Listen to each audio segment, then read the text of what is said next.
आपण बघत आहात YGPS इंडिया न्यूज। बातमी आहे नांदेड जिल्ह्यातील श्री क्षेत्र माहूर येथील कैलास टेकडी माहूरगड येथे भाविकांची मंदियाळी 3.5 शक्तिपीठापैकी पूर्णपीठ असलेल्या श्री क्षेत्र माहूरगड येथील कैलास टेकडी महादेव मंदिर येथे श्रावण महिन्यातील सोमवार व महाशिवरात्रीला असंख्य भाविक हे दर्शनाला जात असून दर महिन्याच्या अमावस्येलाही भाविकांची तेवढीच गर्दी पाहावयास मिळते।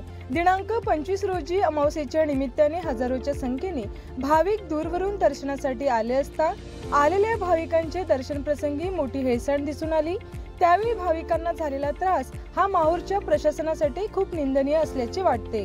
कैलास टेकडी हे महादेव देवस्थान श्री दत्त शिखर संस्थांच्या ताब्यात असल्याने त्या देवस्थानाकडे शासनाचे प्रशासनाचे पूर्णपणे दुर्लक्ष असल्याचे भाविक म्हणत आहे।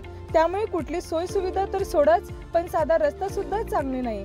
दर अमावस्येला कित्येक भाविक हे दर्शनाला जाताना आपल्या मोटरसायकलवरून पडतात, पायी जाणाऱ्याला पण चालता येत नाही असा तो रस्ता असून भाविक हे श्रद्धेने आपला जीव मुठीत धरून दर्शनात जातात। एवढे असून सुद्धा तेथे दर्शनासाठी होणारी जी गर्दी आहे त्या गर्दीमुळे तेथे महिला सुरक्षित नाही, म्हणजेच महिला पुरुष लहान लेकरापासून तर म्हाताऱ्या माणसापर्यंत आपल्या जीवाची पर्वा न करता दर्शन घेतात। त्या चेंगराचेंगरीत बऱ्याच लहान मुलांना दुखापती होतात, महिलांना सुरक्षितता नाही। एवढे असून सुद्धा कधी तिथे पोलीस कर्मचारी नसतात, ही खूप निंदनीय बाब आहे। यावरून असे लक्षात येते की प्रशासनाचे याकडे पूर्णपणे दुर्लक्ष आहे।